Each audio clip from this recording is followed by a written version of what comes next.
Hello, my name is Gracee Dishman, and I did my presentation over the Hunter Museum of American Art. And the piece I selected from this was the Efflorescence by Judith Scatcher. I don't really know how to say the last name. And this was virtual because I did not have time to go. So this is my layout. And we're going to move on to the next slide. The museum layout is, the museum, which is perched above Chattanooga, is a design time capsule and a spectacular site for a significant collection of American art.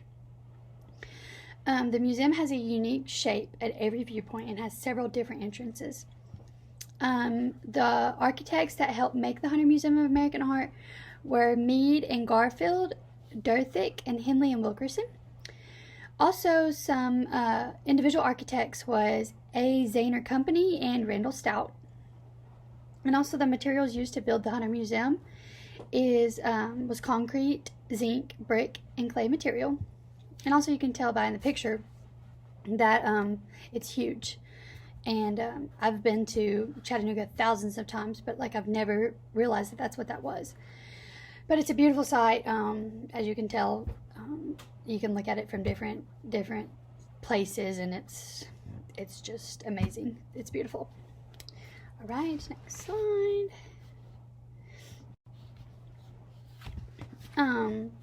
Three notable works that I liked, other than the one that I picked, was the one on the left is Cats by Hunter Slonim, which was made in 1984. The one in the middle is the Form and Life Motif in West New Jersey by Oscar Blumener, which was in 1914. And the one on the right is the Arizona Altar by George L.K. Morris, which was in 1949. I loved these pieces just because I love how vibrant the colors are.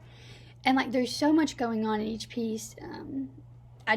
I love things that are colorful. I'm really big on colors, so that's the one reason why I picked those three. Next slide. The Efflorescence by Judith.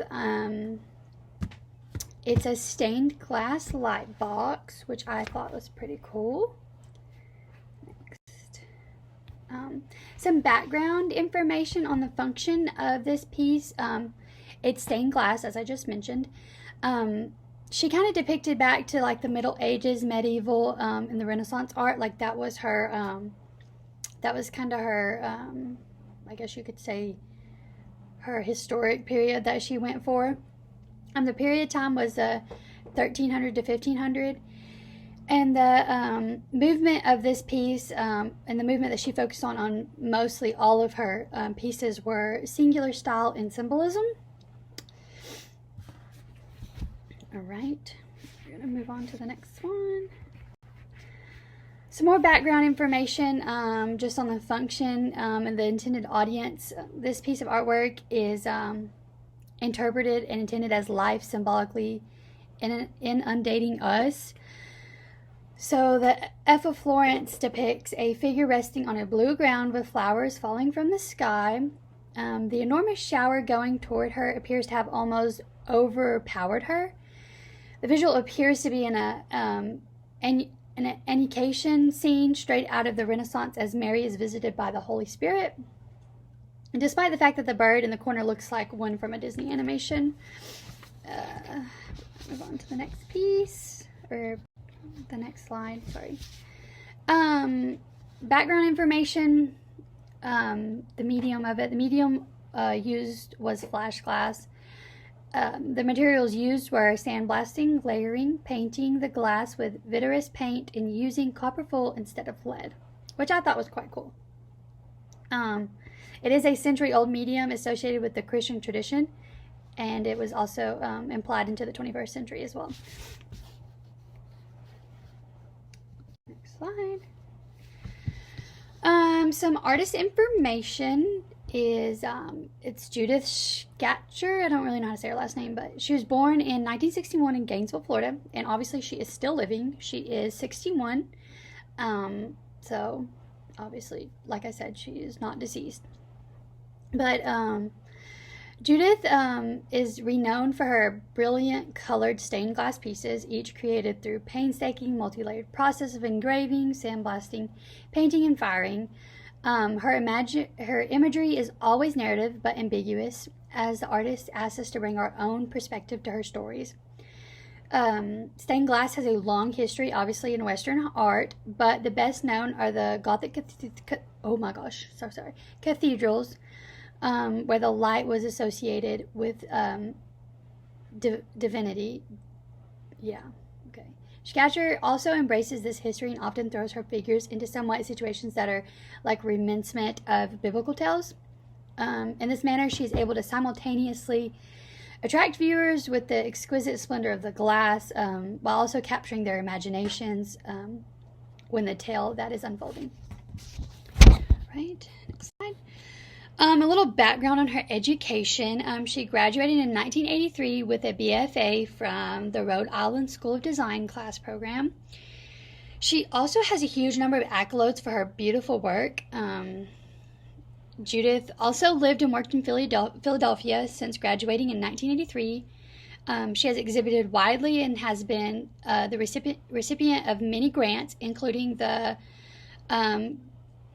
Guggenheim Fellowship, 2 National Endowment for the Arts Fellowship in Crafts, the Lewis Comfort Tiffany Award, the Joan Mitchell Award, 2 Pennsylvania Council on Art Awards, and the Pew Fellowship in the Arts and a Leeway Foundations grant. So she has obviously a huge number of accolades, as we can tell.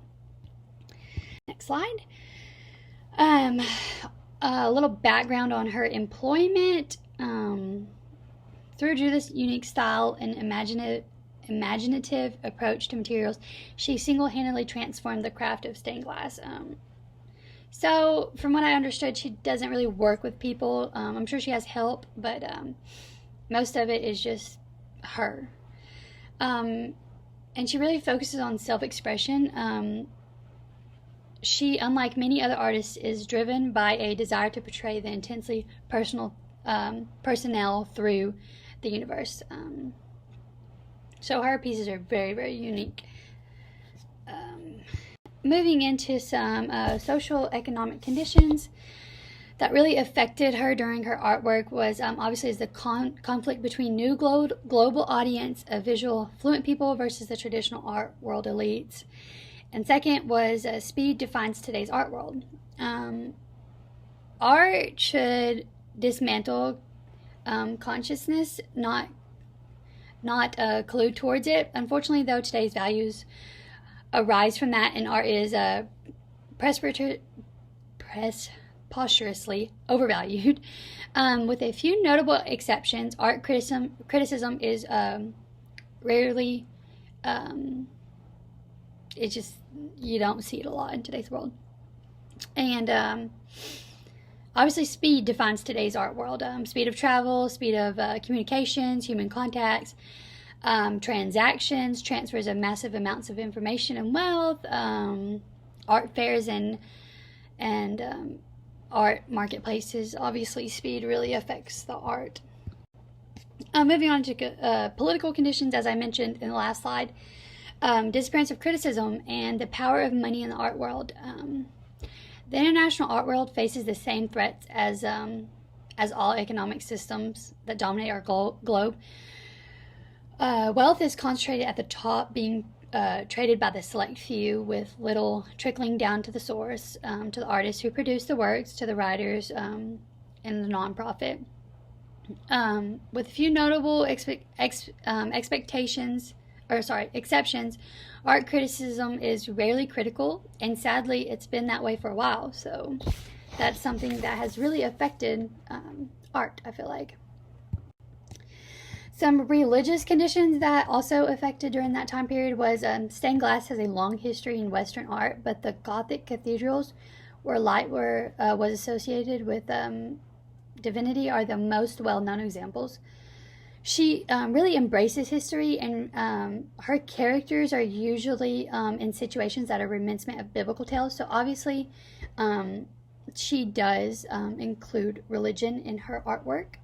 which today, in today's world, I feel like religion is really included in art today. All right, next one. Some of the artist's unique contributions, stained glass, obviously, singular style, the art form is glass, and some of her innovative techniques are sandblasting, using copper foil, and layering and painting glass. Some other significant artworks that I just found absolutely beautiful by her was the, on the left was the horse accident, which was also stained glass. The one in the middle is the feral child, and the one on the right is the florist floor. I thought all these were absolutely beautiful, just like the one that I picked for this presentation. I just love the color of them and like how vibrant they all are. So, next slide. The description of subjects. Subject matter is secular. Judith, her artwork has no religious reference points, like I said. She does use biblical tales, but like it's not really specific. And having the aesthetic appeal in a non-religious context neither denies or affirms the existence of God, but focuses on human agency, which she really focuses on, like humanistic movement. So, yeah. Next slide. The description of line. Lines in the effleurance are from each piece of stained glass. This piece was put together in sections, obviously, because it's stained glass. And each line is different, but comes together to form a beautiful piece. The description of color. The colors are very vibrant, I feel like. The dark background brings out the focus of this piece. The intensity of the flowers are just immaculate, I think. But the vibrant colors remind me of pop art, which is very common in today's art. The value of the colors draw focus to this piece. Description of texture. Glass can be beautifully smooth texture, obviously, but when you add details to your design, it can be a rough material. Description of space, 31 inches by 41 inches. That's all I could really find since I did a virtual one. I didn't get to go see it in person, so that was kind of hard for me to do, but that's what I found on that. Description of form. Obviously, it's glass. Process is engraving, sandblasting, painting, and firing. And each piece of glass is made up of all of those things. And each piece of glass also has different shapes. So when they come together to make that final piece, it's beautiful, but they all have different shapes to come together as well. The aesthetic response, I thought the attraction of this piece, it's unique, beautiful, vibrant, and I feel like it's somewhat emotional just because of the way it's depicted. It's also inspiring, and the way it's inspiring is because it shows illusion and truth. It shows so much compassion. It's beautifully made, and it's also intended toward humans, which I thought was pretty unique for us. Meaningful. It's overpowering, emotional, and it's just so powerful, I feel like. But this piece is definitely probably one of the most beautiful pieces I've seen. Like I said, I really like color. I think that art pieces with lots of color, vibrant colors, are just absolutely beautiful, and especially since it's stained glass, I feel like it made it even more beautiful.